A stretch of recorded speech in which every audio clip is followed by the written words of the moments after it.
What up, guys? This is Derek Larger, and this is going to be part 2 of today's show with talking about sports over this past weekend. And obviously, this is the big topic, the Super Bowl.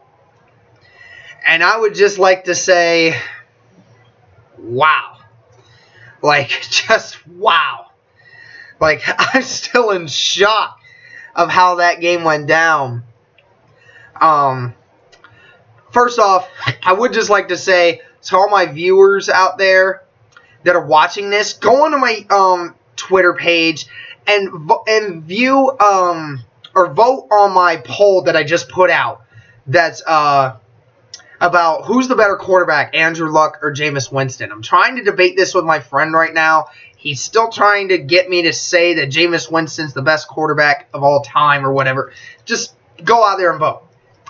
So anyway, obviously, I'm sure most of you have heard by now, the Patriots had come back from a 25-point deficit to beat the Atlanta Falcons in the 51st Super Bowl, in the first overtime game of Super Bowl history.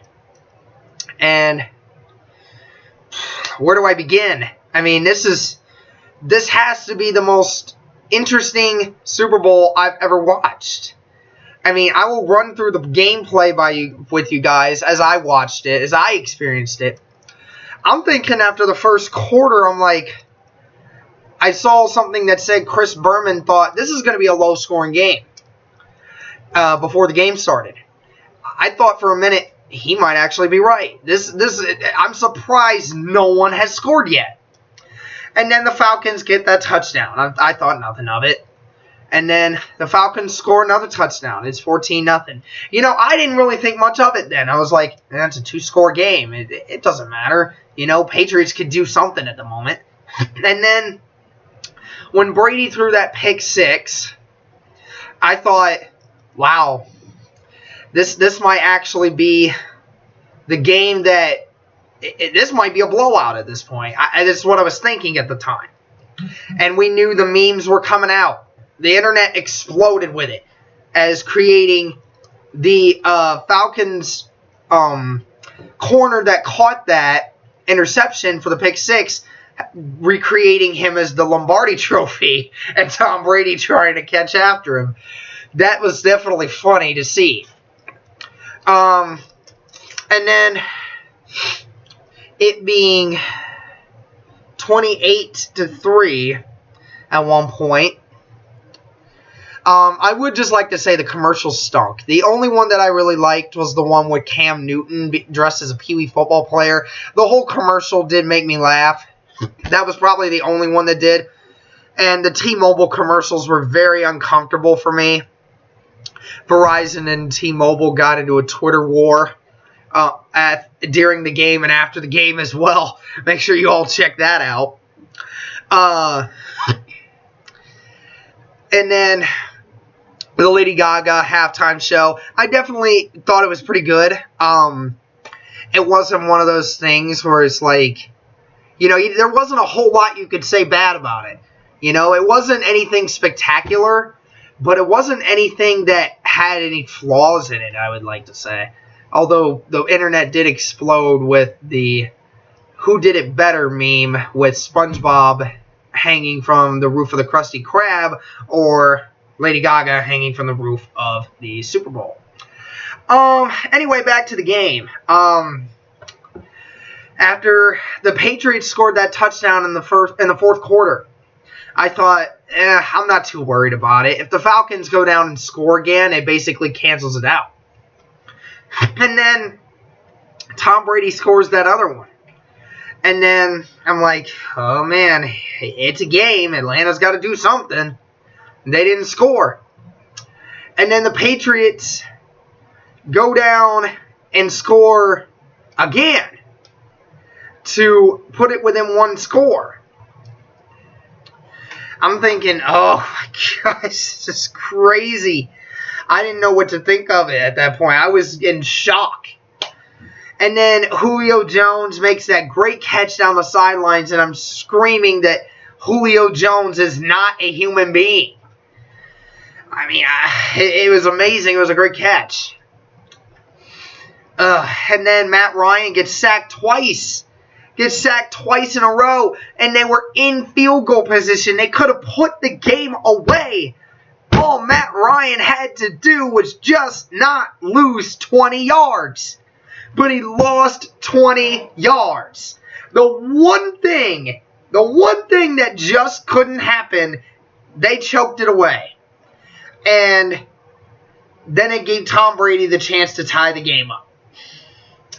They tie the game up with the addition of that 2-point conversion. It's going into overtime. And then my friends and I were in the room and we said, if the Patriots get the coin toss and they get the ball to start this overtime, it's going to be game over. The Patriots are winning this ball game. And sure enough, big bad Tom Brady as he is, went on to make it to the end with throwing it to James White, having the most completions during a Super Bowl and most in Super Bowl history. They go on to win the 51st Super Bowl. Ugh. Now, I'm a Colts fan, and this bothers me as I was a Peyton Manning fan. And as a Colts fan, we don't like to see Tom Brady do anything. If anything, we were hoping that Atlanta won that game so Brady could have that tarnished on his reputation. But I got to give it to them. They won. They came back. There's two things that you can take away from this. The Patriots won that game, but the Atlanta Falcons also choked it away. They choked it away. The defense didn't step up when it needed to at the final minute, and the offense did not execute when it had to. And this will lead to the next question, which is the biggest question that has arisen from yesterday up until today. And will be continuing a question for the rest of time. Is Tom Brady the GOAT of all quarterbacks, possibly greatest clutch player of all time? And is Bill Belichick and Tom Brady the greatest duo of sports history? My answer to two of those three questions I just stated is yes. As much as it pains me to say it, I think that the only way I give it to Tom Brady in this regard is not the fact that he won the Super Bowl, it's how he won it. He could have won that game by it being a close game, but having it not be a comeback victory. If it wasn't a comeback victory and it was a close game all the way through, I still would not give Tom Brady that clear-cut edge over some of the others. But with that comeback victory in the greatest fashion that a Super Bowl has ever seen, I have to give it to him on that. The way he won it just won me over on that. And, I mean, with Bill Belichick and Tom Brady, 5 Super Bowls under their wing, 7 Super Bowl appearances within the last 15 years. I can't think of a viable argument to go against it. I just can't. I hate that I have to talk about this. I hate it. But I do have to acknowledge it because it's a part of history now. And it's going to be regarded as one of the greatest games that anyone has ever seen. And if you all want to talk to me more about it, make sure to leave a comment. Follow me on social media.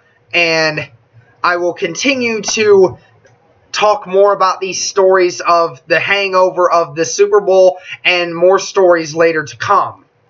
I'm Derek Larger. And for all of my viewers out there, peace, Have a good rest of your day.